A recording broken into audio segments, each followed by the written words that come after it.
生活中，我们经常被各种各样的事物所缠绕，从日常的工作到社交聚会，从家庭责任到个人爱好，日复一日的奔波，让我们不知不觉中遗忘了生活的核心。那么，生活中究竟什么才是最重要的？有人说是事业，有人说是财富，还有人认为是地位。但如果我们深入思考，会发现真正重要的并不只是表面显而易见的成功。生活最重要的3件事，或许与幸福、成长和爱的本质息息相关，而这些你真的确定做到了吗？第一件事，珍惜当下，与人连接。在现代生活的节奏中，很多人都容易忽视当下的重要性，总是过分关注未来，追求下一个目标，或者回顾过去的遗憾。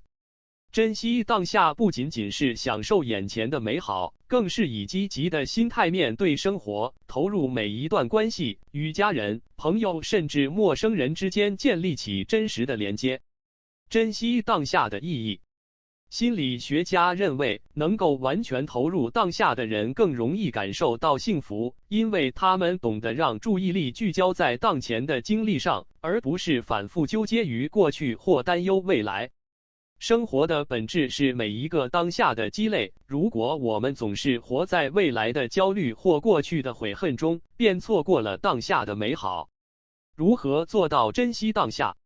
珍惜当下并不只是简单的说享受生活，而是要通过实践和态度的改变去实现。例如，每天安排一些独处时间，放下手机，花一点时间与自己对话。学会在繁忙的生活中抽出时间去观察身边的小事，感受微风吹过的温柔，体会阳光洒在脸上的温暖。与人连接则是珍惜当下的重要一部分。人类是群居动物，我们的生活离不开与他人的互动。多和身边人沟通，尤其是家人和亲密朋友，不要让忙碌成为忽视他们的理由。建立深层次的连接，让每一段关系都有助真实的交流和情感的投入，才能让你在回顾生活时不留遗憾。第二件事，持续成长，实现自我价值。追求成长是生活中一项重要的核心任务，无论年纪大小，每个人都需要一种持续进步的状态。成长不仅仅意味着学习新知识或者提升技能，还包括自我意识的提升，对人生目标的不断探索，以及内在世界的丰富和深刻。成长的意义，成长的过程本身就是一种自我实现。每个人都有潜力去追求更高的自我认知和能力。成长帮助我们面对生活中的困难和挑战，让我们在遇到挫折时能够保持冷静与理性，而不是轻易被困难打败。此外，成长让人感到满足和有成就感。研究表明，当一个人感觉自己在不断进步和发展时，便会体验到更高的幸福感。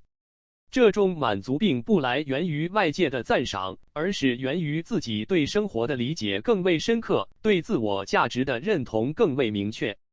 如何实现持续成长？实现持续成长的方法有很多，比如培养学习的习惯，发展新的兴趣爱好，坚持锻炼身体等。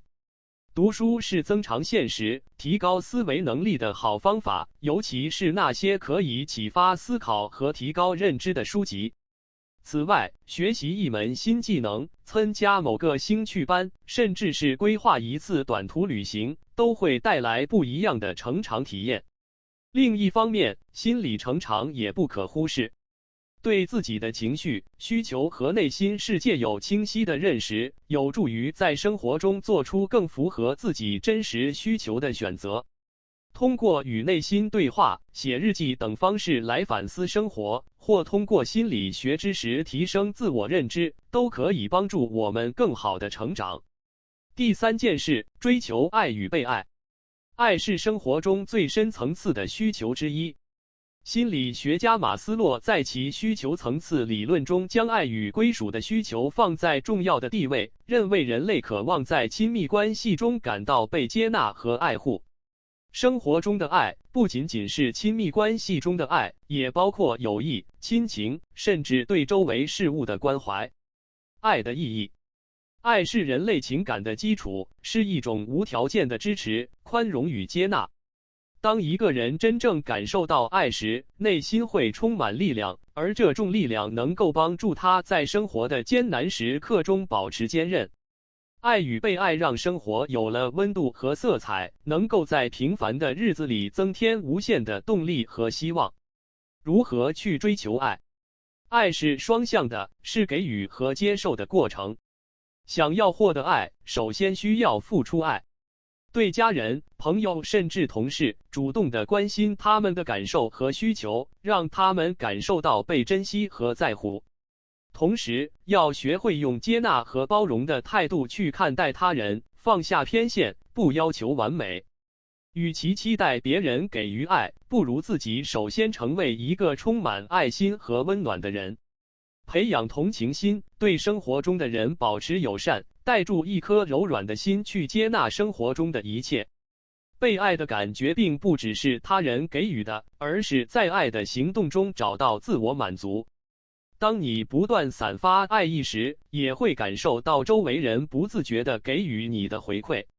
总结，让最重要的3件事融入日常生活。生活中最重要的3件事，即珍惜当下、持续成长、追求爱与被爱，都是一种内在的价值追求。很多人也许会发现，在日常生活中想要平衡这3者并非易事，因为生活充满了压力和挑战。然而，这3件事的实现并不是一蹴而就的，而是需要在日常的点滴中慢慢积累。珍惜当下时，试着放慢脚步，减少对外界的依赖，与自己更深层次的连接。持续成长中，不要急于求成，而是将成长视为一种日常习惯，逐步的提升自我。追求爱则需要无私的奉献，也需要在适当的时机学会接受他人的关爱。生活的美好便是在这些过程中被不断放大。或许在生活的漫长旅程中，我们不一定能够在每时每刻都保持对这3件事的完全做到，但只要心中牢记它们，便会发现生活变得更有方向和意义。这3件事不仅仅是成功的标志，更是幸福人生的源泉，是成就和完善自我的道路。